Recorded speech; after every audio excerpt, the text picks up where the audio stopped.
موضوع الدرس في أحوال الأمم السالفة سورة قاف تفسير ابن كثير. الحمد لله رب العالمين والصلاة والسلام على أشرف الأنبياء وسيد المرسلين سيدنا محمد وعلى آله وأصحابه أجمعين. اللهم صل على سيدنا محمد وعلى آل سيدنا محمد كما صليت على إبراهيم وعلى آل إبراهيم في العالمين إنك حميد مجيد. أعوذ بالله من الشيطان الرجيم. بسم الله الرحمن الرحيم. كذبت قبلهم قوم نوح وأصحاب الرس وثمود وعاد وفرعون وإخوان لوط وأصحاب الأيكة وقوم تبع كل كذب الرسل فحق وعيد. أفعينا بالخلق الأول بل هم في لبس من خلق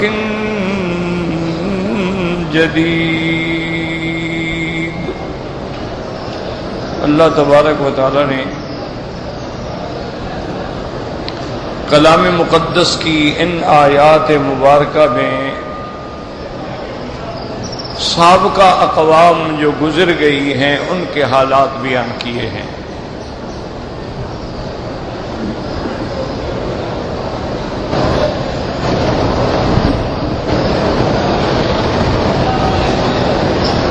ان احوال امم سالفہ کے بیان کرنے میں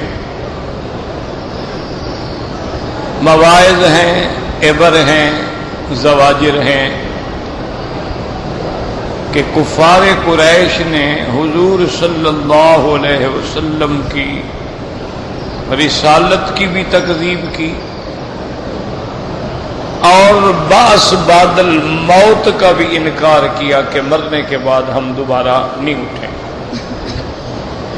اس پر آپ نے سابقہ آیات میں الحمدللہ ثم الحمدللہ دلائل پڑھے ہیں کہ جو اللہ آسمانوں کے بنانے پہ قادر ہے، زمینوں کے بچھانے پہ قادر ہے، پہاڑوں پہ جمانے پہ قادر ہے، جو زمین مردہ پہ پانی گرا کے کھیتیاں اگانے پہ قادر ہے، وہ تمہیں بھی دوبارہ پیدا کرنے پہ قادر ہے. اس کے آگے کیا مشکل. اب اللہ تبارک و تعالی نے سابقہ اقوام کا اختصار کے ساتھ ذکر کیا. قرآن مقدس میں کسی جگہ تفصیل ہوتی ہے اور کسی جگہ اجمال ہوتا ہے. یہاں علی سبیل الاجمال ذکر کیا گیا کہ قریشیو آنکھیں کھولو، تم سے پہلے جو قومیں گزری ہیں جنہوں نے تکذیب کی، انبیاء کی اور قیامت کی، ان کا انجام کیا ہوا. تو کہیں ایسا نہ ہو کہ تمہارا انجام بھی اسی طرح ہو، اس لیے ان قوموں کا ذکر کیا جاتا کہ کذبت قبلہم قوم نوح. اللہ تبارک و تعالی نے فرمایا کہ اس سے پہلے قوم نوح نے تکذیب کی، حضرت نوح علیہ السلام کی. حضرت نوح علیہ السلام نے تقریباً جو قرآن سے ثابت ہے 950 سال تک دعوت دی ہے. اللہ نے قرآن میں واضح فرمایا ہے کہ نوح علیہ السلام وَلَبِثَ فِيهِمْ أَلْفَ سَنَةً إِلَّا 50 عَامًا، 1000 مگر 50 کم، یعنی 950 سال. یہ 950 سال جو ہے یہ بھی مغالطہ ہے بہت سارے لوگوں کو. وہ سمجھتے ہیں کہ حضرت نوح علیہ السلام کی عمر 950 سال ہے. یہ غلط بات ہے.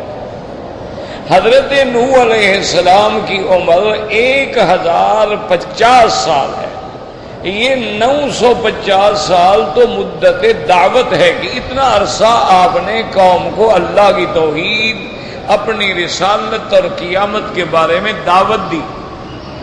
40 سال کے بعد آپ کو نبوت ملی، پھر جب دعوت دی اور قوم نہ مانی اور قوم پہ عذاب آ گیا، اس کے بعد بھی آپ 60 سال زندہ رہے، تو اس لیے آپ کی عمر تو تقریباً 1050 سال، اور پہلے جتنے لوگ گزرے ہیں نا، یاد رکھو ان کی عمر لمبی ہوتی تھی، 1000 سال، 2000 سال، 500 سال. پھر جیسے جیسے دنیا قیامت کے قریب جا رہی ہے تو عمر بھی گھٹ رہی ہے.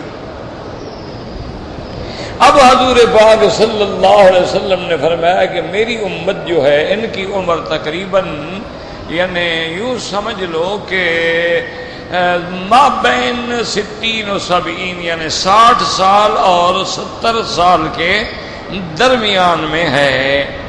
یعنی کبھی کوئی تھوڑا سا آدمی جو ہے اس سے اوپر بھی جا سکتا ہے، جیسے حضرت سلمان فارسی رضی اللہ تعالیٰ عنہ کی عمر 250 سال ہے، تو ایسا ہو جاتا ہے. لیکن عام عمر 60 65 70 75 بس اس کے اندر ختم ہو جاتی ہے. پہلے عمر جو تھی وہ بہت طویل ہوتی تھی. تو نوح علیہ السلام نے 950 سال تک قوم کو دعوت دی، لیکن قوم نے انکار کیا. پھر ان کا انجام کیا ہوا کہ اللہ نے عذاب نازل کیا. قوم نوح علیہ السلام پہ جو عذاب آیا وہ طوفان تھا کہ اللہ نے آسمانوں سے بھی پانی برسایا، زمین سے بھی پانی ابلا، اور اتنا عظیم طوفان آیا کہ کچھ بھی نہ بچا ما سوا نوح علیہ السلام کے سفینہ کشتی کے اور جو لوگ اس کشتی میں سوار تھے ان کے سوا کوئی نہ بچا. حتیٰ کہ حضرت نوح علیہ السلام کا ایک بیٹا کنعان جو تھا وہ کافر تھا، نافرمان تھا، وہ سوار نہیں ہوا، اللہ نے اس کو بھی غرق کیا. یہ فرماتے ہیں کذبت قبلہم قوم نوح وَأَصْحَابُ الرَّسِّ وَثَمُودَ. یاد رکھو اصحاب الرس، رس کہتے ہیں کچی جگہ پر کنواں بنانا، اس کو کہتے ہیں رس. تو اصحاب الرس جو ہیں یہ دراصل 2 جگہ پر ہیں. ایک تو اصحاب الرس ہیں یمن کے علاقے کے اندر، حضرموت کے علاقے کے اندر، اور ایک اصحاب الرس جو تھے وہ نجد کے علاقے کے اندر تھے. یہ 2 مقام ہیں جہاں اصحاب الرس. چونکہ حضرت صالح علیہ السلام جب یمن میں پہنچے تو ایک کنویں کے مقام پہ قیام فرمایا اور وہیں پھر ان کو موت آ گئی، جس کا نام بھی حضرموت بن گیا. اصل ہے حضر الموت، یعنی جہاں آپ کو موت آئی تو حضرموت مشہور ہو گیا، اور آج تک بھی وہ یمن میں حضرموت کے نام سے جگہ معروف ہے. اور ایک اصحاب الرس جو ہیں وہ ہیں نجد کے علاقے میں، شام کے راستے پر نجد کے علاقے میں یہ جگہ جو ہے یہ بھی اصحاب الرس. اسی طرح قوم سمود ہے، اللہ نے ان کا بھی ذکر فرما دیا. قوم عاد اور قوم سمود. قوم عاد جو تھی اللہ پاک نے دوسرے مقام پہ ذکر فرمایا ہے کہ قوم عاد پر کیسے عذاب آیا. اللہ نے ان پر ہوا بھیجی، اور وہ ہوا جو تھی اللہ معاف فرمائے یعنی ریحن سرسرن فی ایام نحسات، اتنی تیز ہوا تھی اور اتنی شدید وہ ہوا تھی کہ قوم عاد کے لوگ جو ہیں یہ بڑے ڈیل ڈول والے اور بڑی طاقت و قوت والے تھے. جب ہوا شروع ہوئی تو انہوں نے بعد نے ایک دوسرے کو پکڑ لیا اور بعد نے ایک دوسرے کو رسے سے باندھ کے پہاڑیوں سے اپنے آپ کو باندھ دیا کہ بھئی یہ ہوا میں، لیکن ہوا اتنی تیز تھی کہ اڑا کے لے جاتی تھی انہیں. اور جب اوپر جاتے تھے پھر اللہ کے حکم سے زمین پہ آتے تو گردن ٹوٹ جاتی. اور اس کا حال پھر یہ ہوا کہ قرآن نے نقشہ کہتا ہے کہ فَتَرَ الْقَوْمَ فِيهَا سَرْعَىٰ كَأَنَّهُمْ أَعْجَازُ نَخْلٍ خَاوِيَةٍ. اللہ نے فرمایا وہ قوم کے لوگ ایسے پڑے تھے جیسے ٹنڈ منڈ کھجوروں کے درخت پڑے ہوتے ہیں، بڑے لمبے قد والے لوگ تھے پڑے. فَهَلْ تَرَىٰ لَهُم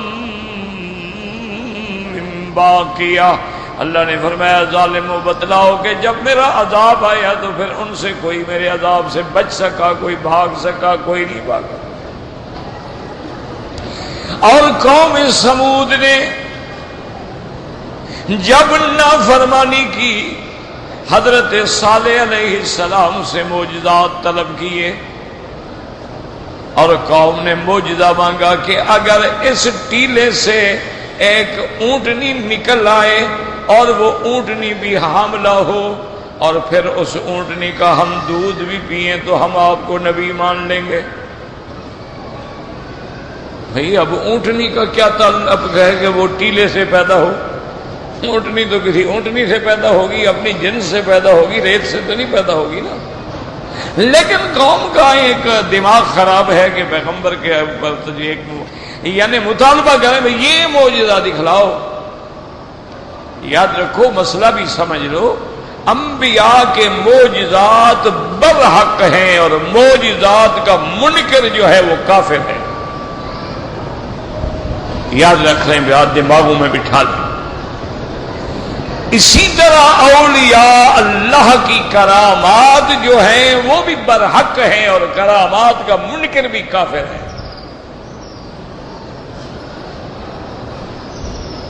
معجزات انبیاء برحق، کرامات انبیاء برحق. اللہ نے سب سے بڑا معجزہ قرآن ہے، اور اس کے بعد پھر اللہ نے قرآن میں ذکر کیا ہے حضور کے معجزہ معراج کا، حضور کے اسراء من المسجد الحرام الى المسجد الاقصی کا. اللہ نے قرآن میں ذکر کیا ہے چاند کے 2 ٹکڑے ہونے کا، اقتربت الساعۃ وانشق القمر. تو یہ معجزات تو قرآن میں موجود ہیں، لہذا ان کا انکار کرنے والا تو کافر ہے. اسی طرح اللہ تبارک و تعالی نے موسیٰ علیہ السلام کے معجزات کا بھی قرآن میں ذکر کیا ہے کہ ہم نے ان کو ایک تو عصا دیا تھا اور ایک ید بیضاء دیا تھا کہ جب وہ لکڑی ڈالتے تھے وہ سانپ بن جاتی تھی، اور جب اپنی بغل میں ہاتھ دبا کے ظاہر کرتے تھے سورج بے نور ہو جاتا تھا. تو اس معجزات کا ذکر تو قرآن میں ہے. اور اللہ نے قرآن میں نص میں فرمایا ہے کہ ہم نے موسیٰ علیہ السلام کو 9 معجزات عطا فرمائے. اللہ نے حضرت سلیمان علیہ السلام کا معجزہ قرآن میں ذکر فرمایا کہ ہم نے ہوا کو ان کے تابع کر دیا، اور تخت پہ بیٹھتے تھے، ہوا کو حکم دیتے تھے اور ہوا ان کو اڑا کے لے جاتی تھی. وَلِسُلَيْمَانَ الرِّيحَ غُدُوُّهَا شَهْرٌ وَرَوَاحُهَا شَهْرٌ. اللہ فرماتی ہیں کہ صبح سے لے کر دوپہر تک حضرت سلیمان کا تخت جو ہے وہ 1 مہینے کا سفر طے کر لیتا تھا، اور پھر شام کو لے کے سورج ڈوبنے تک 1 مہینے کا سفر طے کر لیتا تھا. یہ سلیمان علیہ السلام کا معجزہ تھا، اور یہ معجزہ تھا کہ جن تابع ہیں، پرند تابع ہیں، جانور تابع ہیں، اور سب کی بولیاں سمجھتے ہیں. تو لہذا معجزات انبیاء یاد رکھو قرآن میں ثابت ہے، ان کا انکار کرنے والا کافر. اسی طرح کرامات اولیاء وہ بھی اللہ کے قرآن میں ثابت ہے کہ حضرت سلیمان علیہ السلام نے جب ملکہ سبا کو طلب کیا، ان کے آنے سے پہلے آپ نے فرمایا کہ ایکم یاتینی بعرشہا. آپ نے فرمایا کون ہے میرے لوگوں میں، میرے تابع میں، میرے ساتھیوں میں جو اس کا عرش، اس کا تخت جو ہے وہ یمن سے لے کے ادھر آ جائے. قال عفریت من الجن انا آتیک بہ قبل ان تقوم من مقامک وَإِنِّي عَلَيْهِ لَقَوِيٌّ امین۔ عفریت جنوں میں سے جو سرکش جن ہے، اس نے کہا حضرت سلیمان مجھے اجازت دیں، میں اپنی طاقت سے قوت سے اس کو اتنی دیر میں لے آؤں گا جتنی دیر آپ کی مجلس ہوتی ہے، اتنی دیر کے بعد تخت آ جائے گا۔ آپ نے فرمایا نہیں، مجھے اس سے بھی زیادہ جلدی چاہیے۔ قال الذی عنده علم من الکتاب انا آتیک به قبل ان یرتد الیک طرفک۔ آپ کا ایک ساتھی تھے جن کو اللہ نے کتاب کا علم دیا تھا، اس میں عزم عطا فرمایا تھا، انہوں نے عرض کیا حضرت مجھے اگر حکم دیں تو آپ کے انشاءاللہ پلک جھپکنے میں لے آؤں گا۔ فلما رآہ مستقرا عنده قال هذا من فضل ربی لیبلونی اشکر ام اکفر۔ اس کے بعد آپ نے جب آنکھ کھولی تو دیکھا کہ ملکہ کا تخت موجود ہے۔ آپ نے فرمایا یہ میرے اللہ کا فضل ہے، اللہ آزمانا چاہتے ہیں کہ ہم شکر گزار بنتے ہیں یا شکر گزار نہیں بنتے ہیں۔ یاد رکھو تو انبیاء کا معجزات بھی حق ہے اور اولیاء اللہ کی کرامات بھی حق ہے۔ اب یہ دیکھیں یہ نبی تو نہیں ہے نا، نبی تو سلیمان علیہ السلام ہے، یہ ان کا ساتھی جو ہے ولی ہے، اللہ کے اولیاء میں سے ہے، تو اس کی کرامت سے یمن کا تخت جو ہے پلک جھپکنے میں وہاں پہنچ گیا، تو یہ کرامت ہے اور کرامت بھی حق ہے۔ لیکن مسئلہ سمجھو، نہ معجزہ نبی کے اپنے ہاتھ میں ہوتا ہے اور نہ کرامت ولی کے اپنے ہاتھ میں ہوتی ہے۔ یہی وجہ ہے جہاں سے لوگوں کو دھوکہ لگتا ہے۔ جب وہ اولیاء اللہ کی کرامات سنتے ہیں کہ فلاں بندے کے لیے بزرگ نے دعا کی اولاد ہو گئی، وہ سمجھتے ہیں بزرگ کے اپنے ہاتھ میں، ہم جب مانگیں گے وہ جب چاہیں گے ہمیں اولاد دے دیں گے۔ یہ وہ عقیدے کی غلطی ہے۔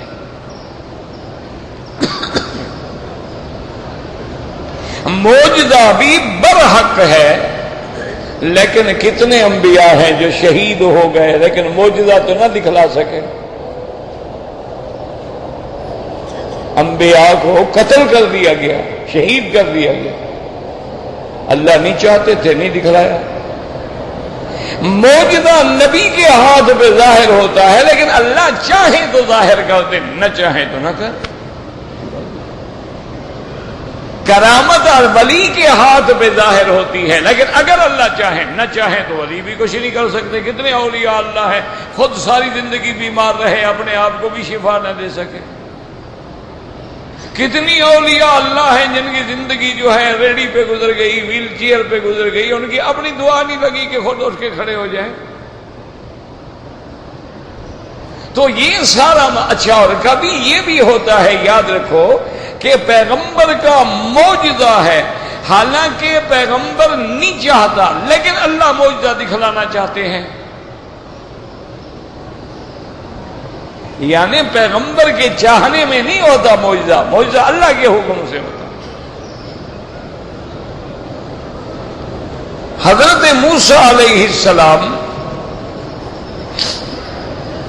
ایک دن غسل فرما رہے تھے، اور آپ چونکہ پیغمبر ہیں، نبی ہیں، اور نبی بڑے باحیا ہوتے ہیں، تو آپ بہت دور جا کے قوم سے دور کسی چشمے پہ غسل فرماتے تھے تاکہ کسی بندے کی آپ کے بدن پہ نظر نہ پڑے۔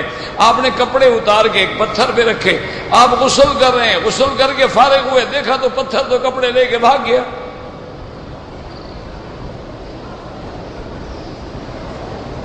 اب موسیٰ علیہ السلام اریاں ہیں، کپڑا بدن پہ نہیں ہے، اور دیکھ رہے ہیں پتھر بھاگ رہا ہے۔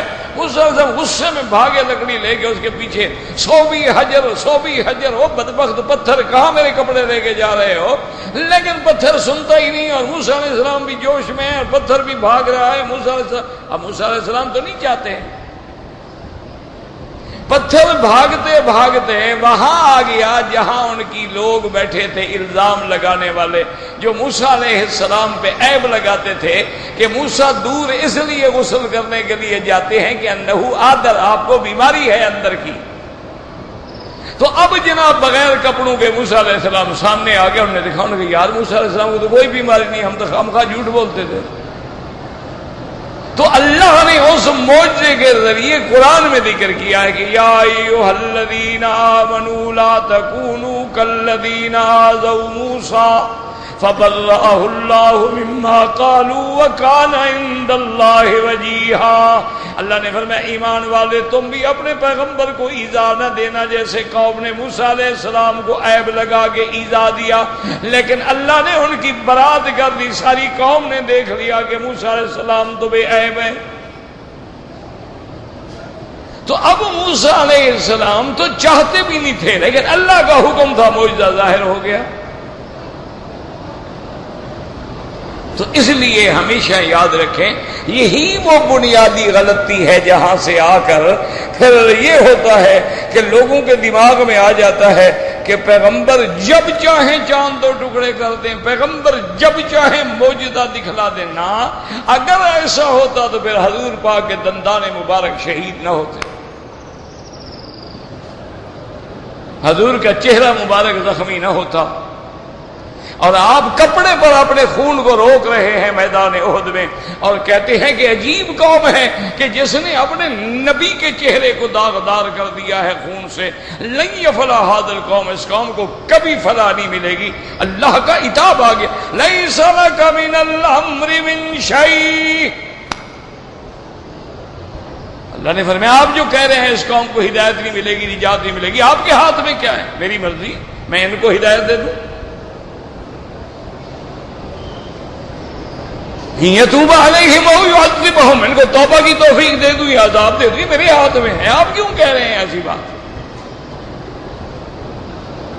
اس لیے ہمیشہ یاد رکھیں یہی وہ مشاکل ہوتے ہیں، لوگ سمجھ لیتے ہیں کہ بھی کرامت جو ہے اللہ کے ولی کے ہاتھ میں ہے، جب چاہیں دکھا دیں، یہ بات نہیں ہوتی۔ اللہ چاہیں گے تو ظاہر ہوگی، اللہ نہ چاہیں تو نہ ظاہر ہو۔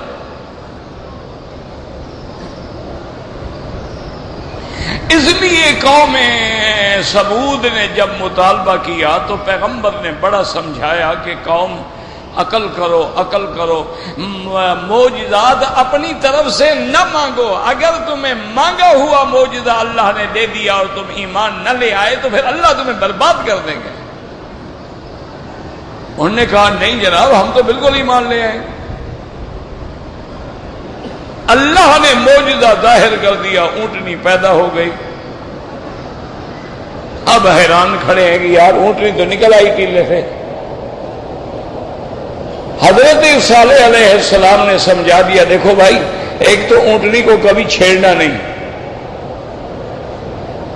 دوسری بات یہ ہے کہ ایک دن اونٹنی چشمے کا پانی پیے گی، تم دودھ پیو گے، اور ایک دن تم پانی پیو گے اور اونٹنی جو ہے وہ اس چشمے پہ نہیں آئے گی، لہذا شرب یوم معلوم، ایک دن تمہارا ایک دن اونٹنی کا، اور جس دن تمہیں پانی نہیں ملے گا اونٹنی کا دودھ ملے گا۔ انہوں نے کہا جی ٹھیک ہے۔ اب پینے لگے، جب کافی دیر گزر گئی نا جی، اب دودھ پیتے پیتے پھر دماغ خراب ہو گیا نا، اب گھر بیٹھے ہوئے مفت کا دودھ مل رہا ہے، پانی کے بجائے دودھ پی رہے ہیں، لیکن دماغ خراب ہو گیا، کہنے لگے یار یہ ہے بڑا مسئلہ کہ ایک دن پورا ہمیں پانی ملتا ہی نہیں، یہ تو پھر اونٹنی ہمارے لیے عذاب بن گئی۔ مشورہ کیا، قدار ابن سالف نامی ایک بدبخت تھا، اس کو تیار کیا، یار کوئی ایسا طریقہ کرو اونٹنی مر جائے۔ اس نے کہا ٹھیک ہے۔ انہوں نے بہرحال اس اونٹنی کی کونچیں کاٹ ڈالی، اونٹنی مر گئی۔ اللہ نے قرآن میں فَعَقَرُوهَا فَدَّمْدَمَ عَلَيْهِمْ رَبُّهُمْ بِذَنبِهِمْ، انہوں نے اونٹنی کو ذبح کیا، اللہ کا عذاب آ گیا۔ عذاب کیا تھا؟ جبریل کو اللہ نے حکم دیا، جبریل نے ایک چیخ ماری، سب کے سب مر گئے۔ فَأَخَذَتْهُمُ الصَّيْحَةُ، اللہ اکبر۔ اس لیے اللہ نے فرمایا قریشی ہو تم تو کچھ بھی نہیں ہو، تم تو اتنے سے سارے ہو، اور تمہاری تو نہ طاقت اتنا ہے، نہ دولت اتنا ہے، نہ قوت اتنا ہے۔ قوم عاد اور ثمود کو اللہ نے اپنے عذاب میں بھسم کر ڈالا، قوم نوح کو اللہ نے غرق کر ڈالا، تمہاری کیا طاقت ہے؟ کیسے تم تکذیب کا مقابلہ کرو گے؟ اس لیے فرماتے ہیں اللہ پاک وَأَصْحَابُ الرَّسِّ وَثَمُودَ وثمود وعاد وفرعون واخوان لوط. اور اللہ نے قوم عاد، اللہ نے فرعون اور اللہ نے لوط علیہ السلام کی قوم کو کیسے ہلاک و برباد کر دیا ہے. یاد رکھو یہاں سب قوموں کا نام آیا ہے. ایک بات سمجھیں قرآن میں، کذبت قبلہم قوم نوح وَأَصْحَابُ الرَّسِّ وَثَمُودُ وَعَادٌ وَفِرْعَوْنُ وَإِخْوَانُ لُوطٍ. ہر قوم کا ذکر آیا، قوم نوح، پھر قوم عاد، پھر اصحاب الرس، پھر قوم ثمود، پھر قوم عاد، اخوان لوط. لیکن فرعون کا قوم فرعون نہیں آیا، صرف فرعون آیا. یاد رکھو نا، یہاں اللہ چاہتے تو فرما دیتے نا کہ جیسے باقی قوم نوح، قوم فرعون، لیکن اللہ نے صرف فرعون کا نام لیا ہے. اور اسی طرح اللہ نے جب موسیٰ علیہ السلام کو حکم دیا تھا اذهب الى فرعون انه طغى، وہاں بھی اللہ نے صرف فرعون کا نام لیا. حالانکہ موسیٰ علیہ السلام کو صرف فرعون کے لیے نبی تھے، وہ تو سب کے لیے نبی تھے، بنو اسرائیل کے لیے، قبط کے لیے، سب کے لیے، لیکن اللہ نے نام صرف فرعون کا لیا.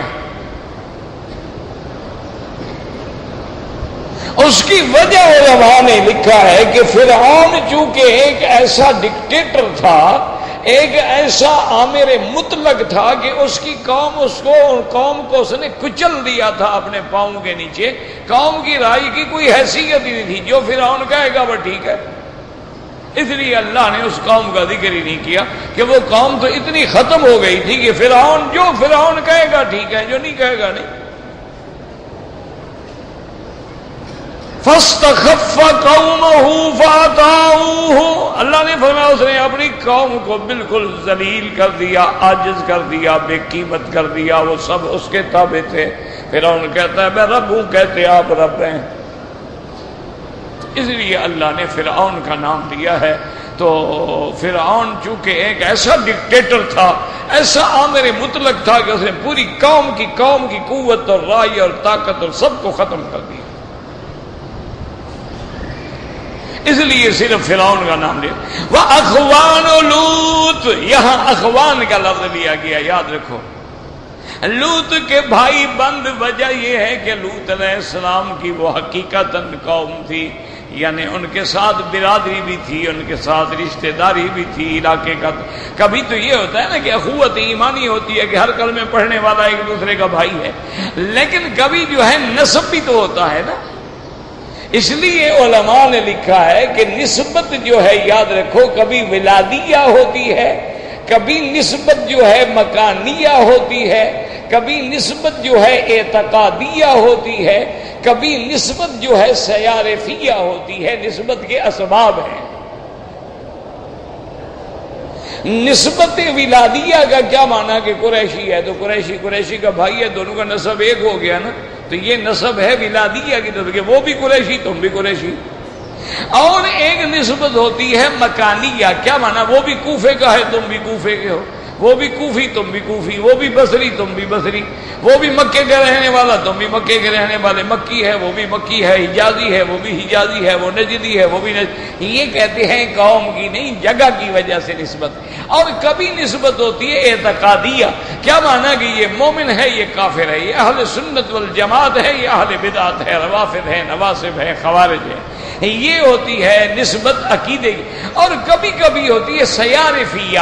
سیارفیہ کا کیا معنی کہ وہ بھی لوہار کا کام کرتا ہے یہ بھی لوہار کا کام کرتا ہے، وہ بھی لکڑی کا کام کرتا ہے یہ بھی لکڑی کا کام کرتا ہے. اس وجہ سے ان کے اندر ایک نسبت ہے. تو یہ حقیقت لوط علیہ السلام کے رشتہ دار تھے، صرف قوم نہیں تھی. اس لیے حضرت لوط علیہ السلام کی بیوی جو تھی نا تو وہ کافرہ تھی اور وہ ان کے ساتھ ملی ہوئی، وہی جا کے خبر دیتی تھی ساری لوط علیہ السلام کے احوال. اور اس کے بعد اللہ فرماتے ہیں وَأَصْحَابُ الْأَيْكَةِ وَقَوْمُ تُبَّعٍ. اصحاب الایکا، اصحاب الایکا کہتے ہیں وہ درختوں کے جھنڈ کے اندر رہنے والے، یعنی وہاں بہت درخت تھے، ایک دوسرے سے ملے ہوئے تھے، گویا جنگل بنے ہوئے تھے، اس میں رہنے والے جو تھے ان کا حال دیکھو کیا ہوا۔ وَقَوْمُ تُبَّعٍ یعنی کثیر المتبوعین، یاد رکھیں کہ تبع جو ہے یہ یمن کے بادشاہوں کا لقب ہے۔ یمن میں جو بادشاہ بنتے تھے وہ سارے تبع کہلاتے تھے، تبابعۃ الیمن۔ جیسے مصر میں بادشاہ بننے والوں کا لقب فرعون تھا، جو بھی بادشاہ بنا وہ فرعون ہے۔ اسی طرح حبشے کے لقب نجاشی تھا، اسی طرح ایران والوں کا لقب، فارس کا لقب کسریٰ تھا، اور روم کا لقب ہرقل تھا۔ یہ القاب تھے کہ جو بھی روم میں بادشاہ آئے گا ہرقل، اور جو بھی وہاں آئے گا فارس میں وہ کسریٰ کہلائے گا، اور جو بھی حبش میں آئے گا نجاشی کہلائے گا، اور جو بھی یمن کے بادشاہ بنے سب تبع تھے، تبابعہ تھے۔ ان میں کئی تبابعہ گزرے ہیں۔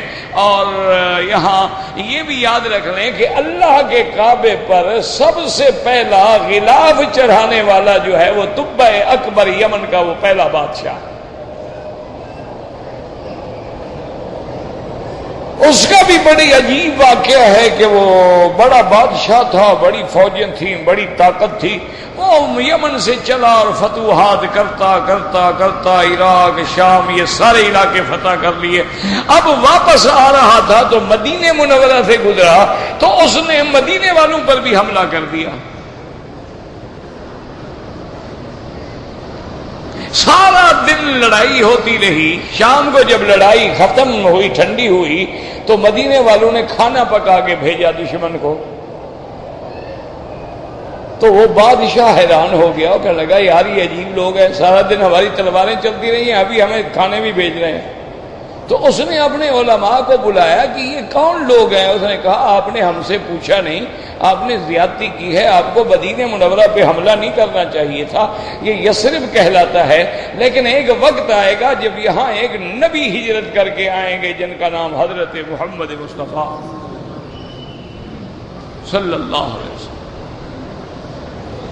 اور وہ ہماری کتابوں میں لکھا ہوا ہے کہ وہ مکے میں پیدا ہوں گے، مدینہ پاک ہجرت کریں گے، اور قرشی خاندان سے ہوں گے، اور ہدیہ قبول فرمائیں گے، صدقے کا مال نہیں کھائیں گے، اور آپ کے دو کندھوں کے درمیان میں مہر ہوگی، علامت ہوگی نبوت کی، اور سارا حلیہ مبارک لکھا ہوا تھا۔ تو یہ تو اس کا شہر ہے، تم نے بڑی زیادتی کی۔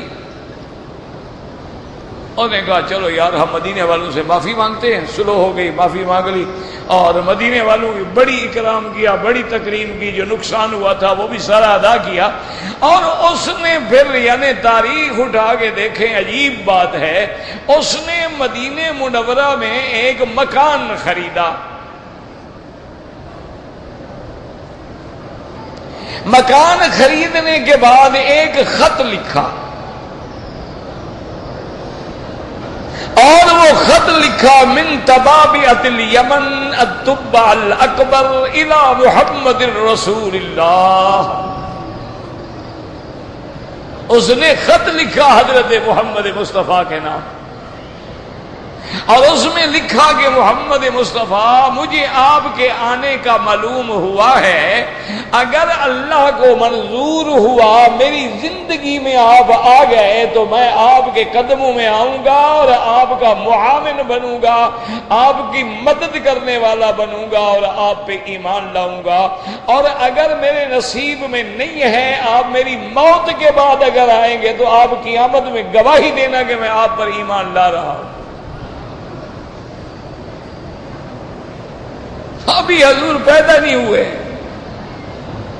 یہ اس دور کی بات ہے۔ اس نے وہ خط محفوظ کر دیا، اور وہ جو گھر مدینے میں خریدا تھا اس گھر کو بھی وہی خط کو بھی امانت رکھ دیا کہ بھئی یہ خط امانت رہے، اور اس خط میں بھی لکھا گیا محمد صلی اللہ علیہ وسلم میں نے اپنے خالص حلال پیسے سے مدینے میں آپ کے لیے گھر لیا ہے، آپ جب ہجرت کر کے آئیں تو اسی گھر میں قیام فرمائیں۔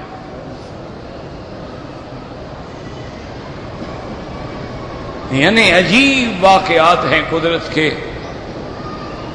اسی لیے دیکھیں نا حالات یہ ہوئے کہ جب حضور میرے مدنی محبوب دو جہاں، محبوب دو عالم، رحمت دو عالم، حبیب کبریا حضرت محمد مصطفیٰ صلی اللہ علیہ وسلم جب مدینہ منورہ میں آئے نا، سارے لوگ مدینے والے قطار باندھ کے کھڑے ہیں، یا رسول اللہ میرے گھر مہمان ہوں، میرے گھر مہمان ہوں، میرے گھر مہمان ہوں۔ تو پتہ ہے حضور نے کیا فرمایا؟ حضور نے فرمایا مدینے والوں تم ایسے کرو کہ ایسے 2 لائنیں بنا کے کھڑے ہو جاؤ، میں اپنی اونٹنی پہ جب آؤں گا تو گزروں گا، میری اونٹنی جس گھر کے آگے جا کے بیٹھ جائے گی میں وہی قیام کروں گا۔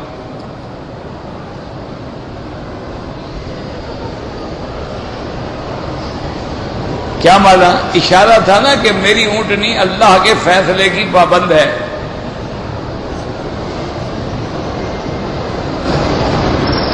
اور فیصلہ تو ہو چکا ہے نا کہ طبا نے جو گھر خریدا تھا ہم نے تو وہاں رہنا ہے نا، تو وہ جو حضرت ابو ایوب کا گھر ہے یہ وہی گھر ہے جو طبا نے خریدا تھا، اور وہ خط نسلن بعد نسلن چلتا چلتا چلتا حضرت ابو ایوب تک آیا۔ وہاں آنے کے بعد اونٹنی جو ہے آگے بیٹھ گئی۔ حضور نے فرمایا کہ بس اب جس کے مقدر میں اللہ کا فیصلہ تھا میں نے وہی قیام کرنا ہے۔ اچھا ہماری برادری بھی عجیب ہے، کیا کریں، انہوں نے بھی کسی جگہ چھوڑا نہیں ہے۔ انہوں نے کہا دیکھو جناب یہ وہابی کہتے ہیں انبیاء کو بھی علم غیب نہیں ہوتا، اولیاء کو بھی نہیں ہوتا، اور نبی کی اونٹنی کو بھی علم غیب ہے۔ انہوں نے بھی مسئلہ نکال لیا ماشاءاللہ کہ حضور کی اونٹنی کو علم غیب تھا، تو جب اونٹنی کو علم غیب ہے تو نبی تو بڑی، خدا کے بندے یہ تو سوچتے کہ تشبیہ کیا دے رہے ہو، اگر علم غیب جانوروں کو بھی ہو سکتا ہے تو پھر انبیاء کی شان ہے کہ ان کو بھی ہو، نہ کہہ کیا رہے ہو؟ اصل میں جھوٹے بندے کا عقل کام نہیں کرتا نا، میں کیا جھوٹ بول رہا ہوں، وہ کس سے تشبیہ دے رہے ہو؟ انا للہ و انا الیہ، یاد رکھو یہ علم غیب نہیں۔ حضور پاک کی اونٹنی جب حدیبیہ میں بیٹھنے لگی صحابہ نے اس کو مارنے کی کوشش کی کہ اونٹنی چلے چلے چلے، ہل ہل کسوا، تاکہ حرم میں داخل ہو جائے۔ حضور نے فرمایا مت کہو میری اونٹنی کو، حبسھا حابس الفیل، میری اونٹنی کو اسی نے بٹھایا ہے جس نے ہاتھیوں کو روکا تھا۔ ان کو بھی علم غیب تھا۔ بھئی عقل کرو، جو منہ میں آیا کہہ دیا۔ آگے میری برادری ہوتی ہے بیچاری جاہل، 11ویں کا دودھ پی پی کے ان کا بھی دماغ چل گیا ہوتا ہے، سبحان اللہ دی سبحان ماشاء اللہ دی، اونٹنی کو بھی علم غیب ہے ماشاء اللہ۔ اور اللہ کے بندے اگر اونٹنی کو علم غیب ہے اور نبی کو بھی علم غیب ہے، پھر علم غیب تو شان تو نہ رہی نا، پھر تو مذاق بن گئی نا، پھر تو مرغے کو بھی علم غیب ہے، صبح اذان دیتا ہے۔ یہ کیا بات ہے؟ کوئی عقل کرو، اپنے عقائد کو برباد نہ کرو۔ یہ کوئی بات ہے کہ مثالیں دے دے کر تم اپنے عقیدے ثابت کرتے ہو اور ایسے جھوٹے سہارے لیتے ہو جو الٹا تیرے گلے میں پڑ جائیں۔ یاد رکھو کہ اصل وجہ کیا تھی کہ اللہ کا حکم تھا کہ یہی رکنا ہے، اس لیے اللہ تبارک و تعالیٰ فرماتے ہیں اصحاب الایکۃ وقوم تبع۔ اب نتیجہ کیا نکلا؟ کل کذب الرسل فحق وعید۔ اللہ فرماتے ہیں کہ سب نے میرے پیغمبروں کی تکذیب کی، پھر عذاب ان کے لیے ثابت ہو گیا۔ یاد رکھو کذب الرسل، رسل جمع کا صیغہ ہے کہ انہوں نے پیغمبروں کا انکار کیا، حالانکہ ہر قوم نے اپنے وقت کے نبی کا انکار کیا ہے، باقی نبی تو ان کے پاس آئے نہیں ہیں۔ جمع کا صیغہ کیوں ہے؟ فَكُلٌّ كَذَّبَ الرُّسُلَ۔ علماء نے فرمایا کہ ایک پیغمبر کا انکار گویا سارے پیغمبر پیغمبروں کا انکار ہے، جو میرے مدنی کا انکار کرے گویا سارے پیغمبروں کا انکار ہے، جو عیسیٰ علیہ السلام کا انکار کرے گویا سارے پیغمبروں کا انکار ہے۔ جب ایمان لائے گا تو سب پہ ایمان لائے گا، لیکن عمل اس شریعت پہ کرے گا جس کا کلمہ پڑھے گا لا الہ الا اللہ محمد الرسول اللہ۔ تمام انبیاء پر حق ہیں لیکن ہم پابند ہیں حضرت محمد مصطفیٰ کی شریعت کے، اس لیے اللہ فرماتے ہیں کل کذب الرسل فحق وعید۔ اب جب ثابت ہو گیا کہ اللہ تبارک و تعالی پیدا کرنے پہ بھی قادر ہیں، مردہ زمینوں کو زندہ کرنے پہ بھی قادر ہیں، کھیتیاں اگانے پہ بھی قادر ہیں، وہ بندے کے مارنے پہ بھی قادر ہیں، دوبارہ جلانے پہ بھی قادر ہیں۔ اب کافروں کو تو کوئی اعتراض باقی نہ رہا، صرف ایک بہانہ بچ گیا۔ وہ بہانہ یہ تھا کہ جی اللہ نے ساری مخلوق بنائی، سارا نظام چلایا، پھر سارے نظام کو درہم برہم کر دیا، تو اب شاید اللہ تھک گیا ہوگا کہ بھئی اتنا بڑا نظام بنایا، اتنے بڑے نظام کو توڑ ڈالا ہے، تو آپ شاید تھک گئے ہوں گے۔ اللہ نے فرمایا یاد رکھو تھکنا صفت نقصان ہے اور اللہ ہر صفت نقصان سے پاک ہے۔ افعینا بالخلق الاول، ظالموں جب ہم نے پیدا کیا ہم اس وقت نہیں تھکے ہیں تو دوبارہ پیدا کرنے میں کیسے تھکاوٹ ہو سکتی ہے؟ افعینا بالخلق الاول بل ہم فی لبس من خلق جدید۔ اللہ فرماتے ہیں جب پہلا پیدا کرنا ہمیں تھکا نہیں سکا ہے تو دوبارہ پیدا کرنا تو پہلے سے بھی آسان ہوتا ہے۔ وَهُوَ الَّذِي يَبْدَأُ الخلق ثم يعيده وهو أهون عليه بل هم في لبس، وہ اختلاف میں ہیں، وہ اندھیرے میں پڑے ہیں کہ اللہ ہمیں دوبارہ کیسے بنائیں گے۔ یاد رکھو جو پہلے بنانے پہ قادر ہے، جو پہلے پیدا کرنے پہ قادر ہے، جو ہمیں موت دینے پہ قادر ہے، وہی ہمیں دوبارہ پیدا کرنے پہ بھی قادر ہے۔ اور دیر کیا ہوگی؟ وَنُفِخَ فِي الصُّورِ فَصَعِقَ مَن فِي السَّمَاوَاتِ وَمَن فِي الْأَرْضِ إِلَّا مَن شَاءَ اللہ۔ اللہ حکم دیں گے، سور پھونکیں گے اسرافیل، ساری دنیا ختم ہو جائے گی، جو بھی زندہ مر جائے گا۔ اس کے بعد 40 سال کی مدت گزرے گی، اللہ پھر حکم دیں گے ثم نفخ فیہ اخری فاذا ہم قیام ینظرون۔ اللہ جب حکم دیں گے، ساتھ حدیث میں آتا ہے کہ اسرافیل آواز بھی دیں گے یا ایتھا العظام البالیۃ والعظام المتشککۃ، اے بوسیدہ ہڈیاں، اے گوشت کے لوتھڑے مٹی میں مل جانے والوں، سب کے سب کٹھے ہو جاؤ، تمہارے دوبارہ پیدا ہونے کا حکم آ گیا ہے۔ فَإِنَّمَا هِيَ زَجْرَةٌ واحدۃ فَإِذَا هُمْ بِالسَّاہرَةِ۔ اللہ فرماتے ہیں کہ بس ایک آواز ہوگی، اس کے بعد سارے کے سارے چٹیل میدان میں کھڑے ہوں گے۔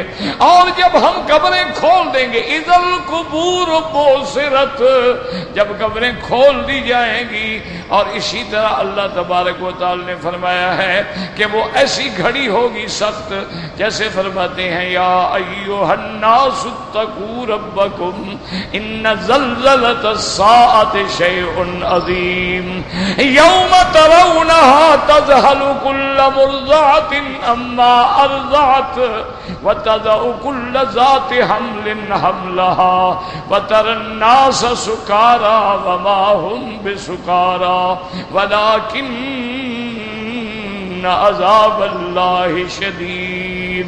اور کسی جگہ اللہ فرماتے ہیں وہ دن ایسا ہوگا فَإِذَا جَاءَتِ الصَّاخَّةُ يَوْمَ يَفِرُّ الْمَرْءُ مِنْ أَخِيهِ وَأُمِّهِ وَأَبِيهِ وَصَاحِبَتِهِ وَبَنِيهِ لکل امرئ منہم یومئذ شأن یغنی. اللہ نے فرمایا وہ ایسا دن ہوگا کہ باپ بیٹے سے بھاگے گا، بیٹا باپ سے بھاگے گا، بیوی خامن سے بھاگے گی، خامن اپنی بیوی سے بھاگے گا. ہر کسی کو اپنی پڑی ہوگی نفسی نفسی نفسی. پھر اس کے بعد کیا حالت ہوگی؟ وجوہ یومئذ مسفرۃ ضاحکۃ مستبشرہ. اللہ فرماتے ہیں پھر میرے مومن بندے جو ہیں ایمان لانے والے، ان کے چہرے سونے کی طرح چمکتے ہوں گے، ان کے چہروں پہ خوشی ہوگی، ان کے ہونٹوں پہ مسکراہٹ ہوگی. ووجوہ یومئذ علیہا غبرہ ترہقہا قطرہ اولئک ھم کفرۃ الفجر. اور کچھ لوگ ایسے ہوں گے جن کے چہروں پہ اندھیرا ہوگا، جن کے بالوں میں مٹی پڑی ہوگی، گرد و غبار پڑا ہوگا، سیاہی پڑی ہوگی. اور وہ کون ہوں گے؟ وہ کافر ہوں گے. اللہ فرماتے ہیں ایمان والے تو ایسے مزے میں ہوں گے کہ لا یحزنہم الفزع الاکبر. اس قیامت کے دن کی سختی بھی ان کو غمناک نہیں کرے گی. اور وہ قیامت کا دن اتنا بڑا ہوگا کہ الف سنۃ مما تعدون، 1000 سال کے برابر ایک دن ہوگا. لیکن ایمان والوں کے لیے ایسے گزرے گا جیسے عصر سے مغرب کی نماز کا وقت ہوتا ہے. اللہم ارزقنا الفردوس الاعلی. اللہم انا نسألک رضاک والجنۃ ونعوذ بک من سخطک والنار.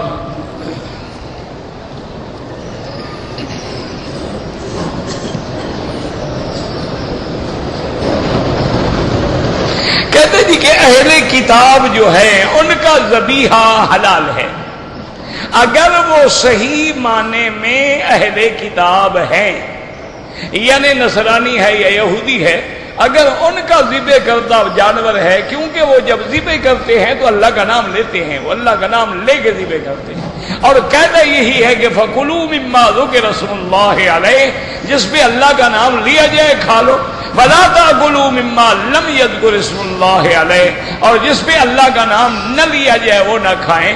مشرک نہیں لیتا اللہ کا نام، لیکن یہودی بھی لیتا ہے، نصرانی بھی لیتا ہے.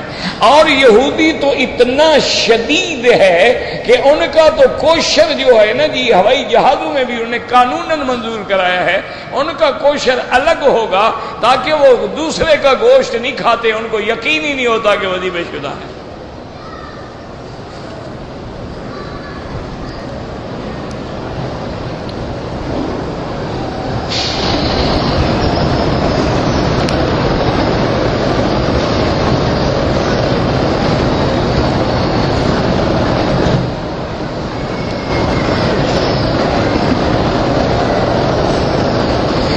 انا شافی المسلک وانا با عائلتی رجمت الشیطان بعد صلاة الفجر یوم 12 هل علی دم لا شیء علیک.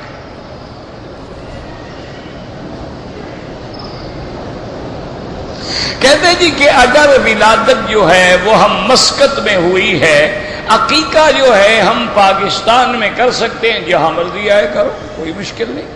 لڑکا ہے تو 2 بکرے یا 2 دمبے، لڑکی ہے تو ایک پاکستان میں کر لو یا مسقط میں کر لو. لیکن سنت یہ ہے کہ 7ویں دن کر لو. اگر 7ویں دن نہ ہو سکے تو پھر 14ویں دن کر لو، اس کے بعد نہیں.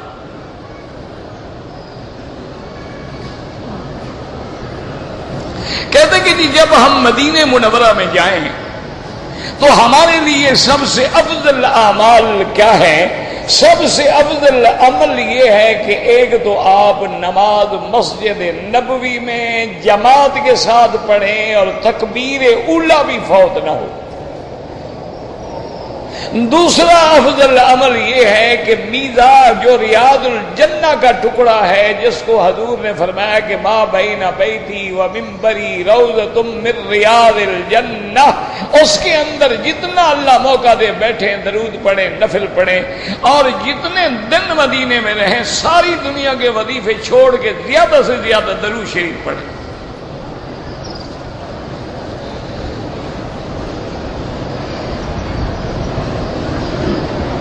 کیا غیر مسلمان نہیں ہوتا، غیر مسلمان ہوتا ہے، اس کو نوکری دے سکتے ہیں، ان کی نوکریاں کرتے ہو، تم کیوں نہ دو بھائی؟ تم تو سارے غیر مسلموں کے نوکر ہو ماشاءاللہ، اگر تم 90% نوکر ہو تو کوئی 1% ان کو بھی دے دو، کوئی کہنے کے برابر تو ہم ہو جائیں گے، وہ بھی ہمارے نوکر ہیں۔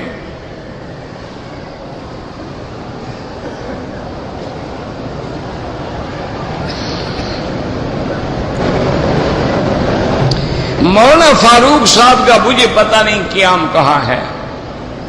سرکار دو جہاں کو جو پسند ہے وہ کھجور اجوا ہے اور سیحانی ہے۔ اللہ کے حرم میں اگر قرآن پڑھو گے تو ایک قرآن ختم کرنے پر یعنی 1,00,000 قرآن ختم کرنے کا ثواب ملے گا۔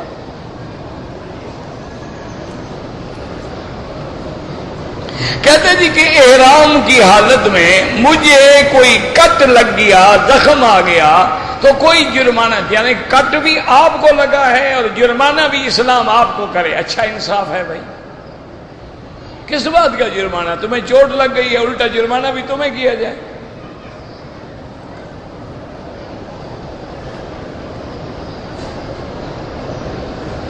بیت اللہ شریف کے علاوہ پورے مکے شہر کے اندر حرم ہے، حرم مزدلفہ تک سمجھ لو حرم ہے، ادھر مسجد عائشہ تک حرم ہے، جہاں بھی نماز پڑھو 1,00,000 ملتا ہے، کیونکہ فضیلت ہے 1,00,000 کی۔ حدیث میں لفظ ہے مسجد الحرام، کہ مسجد الحرام میں جو نماز پڑھو گے 1,00,000 ملے گا۔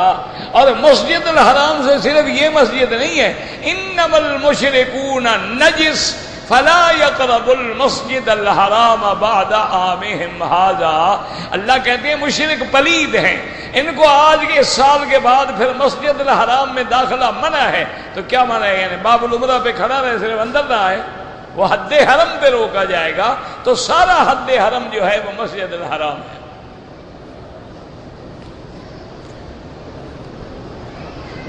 کہتے جی کہ اگر کوئی آدمی تاریخی مقامات کی فوٹو بناتا ہے، اس میں انسانوں کا فوٹو نہ ہو تو جائز ہے، یعنی ذی روح چیز کا فوٹو کھینچنا حرام ہے، انسان ہے، پرندہ ہے، جانور ہے، وہ حرام ہے۔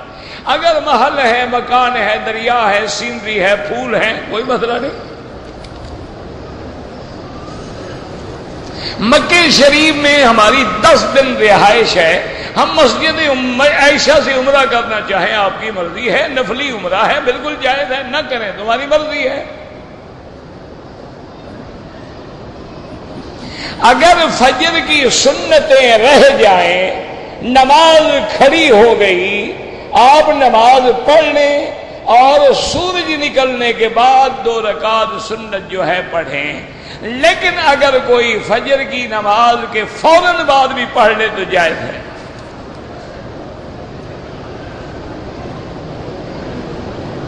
مجھے پاکستان سے آیا ہوں، کچھ لوگوں نے پیسے دیے تھے کہ کبوتروں کو دانہ ڈالنا ہے۔ اب میں نے سوچا کہ اس کا قرآن لکھ نہیں، جس کام کے لیے انہوں نے دیا ہے وہی کرنا ہوگا، تم تو درمیان میں صرف امین ہو، وکیل ہو، تم اپنا منشا تو نہیں چلا سکتے۔ آپ دانے لیں، کبوتروں کو ڈالیں، لیکن ایسی جگہ ڈالیں جہاں لوگ نہ گزرتے ہوں، پاؤں کے نیچے نہ آئیں۔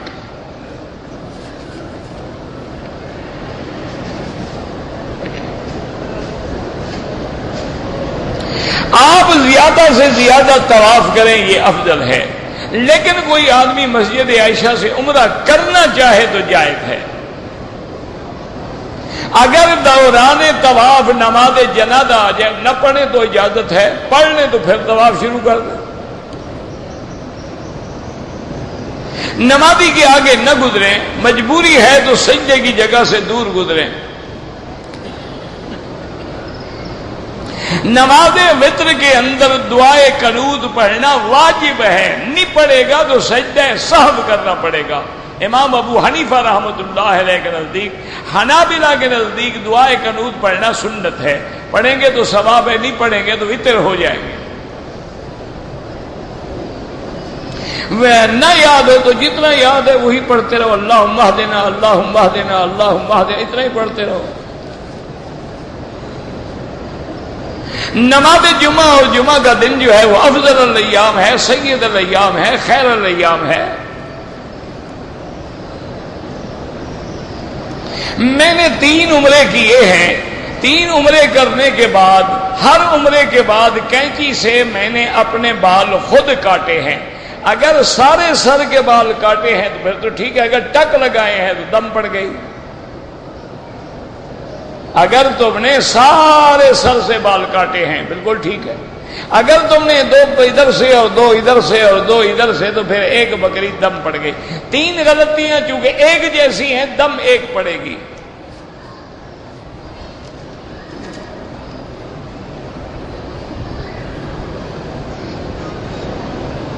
عشاء کی نماز ہے، اگر آپ مقتدی ہیں تو امام کے پیچھے حنفی مسلک میں آپ خاموش رہیں گے کہ امام اسی لیے تو ہوتا ہے کہ قراءۃ الامام، حضور نے فرمایا لہو قراءۃ، کہ امام کا پڑھنا جو ہے وہ مقتدی کا پڑھنا ہے۔ اسی لیے حضور نے فرمایا انما جعل الامام لیؤتم بہ، امام اسی لیے تو بنایا گیا ہے کہ آپ اس کی اقتداء کریں۔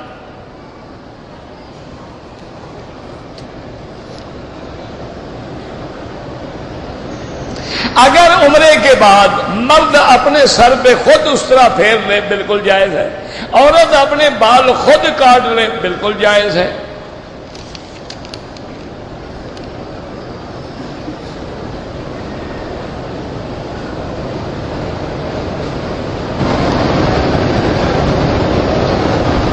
میری ماں میں اور بیٹے میں جھگڑا ہوا، ماں نے مجبور کیا بیٹے کو کہ تم اپنی بیوی کو طلاق دے دو۔ بہرحال وہ غصے میں، لڑائی میں، جھگڑے میں میرے لڑکے نے ایک ہی دفعہ 3 طلاق دے دی، تو امام ابو حنیفہ رحمۃ اللہ علیہ کے نزدیک وہ 3 ہی شمار ہوتی ہیں، اور تمام جمہور کے مسلک میں 3 طلاق ایک دفعہ بھی دے تو 3 ہے۔ صرف بعض علماء اہل حدیث فرماتے ہیں کہ ایک مجلس میں 3 ہوں تو وہ 1 شمار ہوتی ہے، لیکن جمہور 3 کو 3 کہتے ہیں۔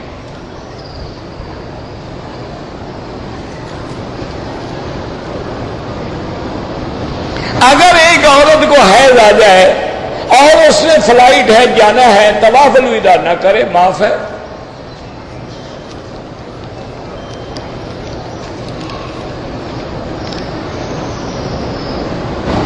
فجر کی جماعت نکل گئی، سورج نکلنے سے پہلے نماز پڑھ لو گے تو وہ ادا ہے، وہ قضا نہیں ہوگی۔ اس کی قضا تب ہوگی جب سورج نکلے گا۔ کہتے جی کہ اگر ایک آدمی نے غسل کیا ہے، ابھی کپڑے نہیں پہنے، اسی حالت میں اس نے وضو کیا ہے تو وضو ہو جائے گا، غسل ہو جائے گا۔ جب غسل ہو جاتا ہے تو بے وقوف وضو کیوں نہیں ہوگا؟ غسل بڑی چیز ہے یا وضو بڑی چیز ہے؟ وہ تمہارا یعنی ننگے نہانے سے غسل تو ہو گیا، وضو اٹک گیا، یہ عجیب بات ہے۔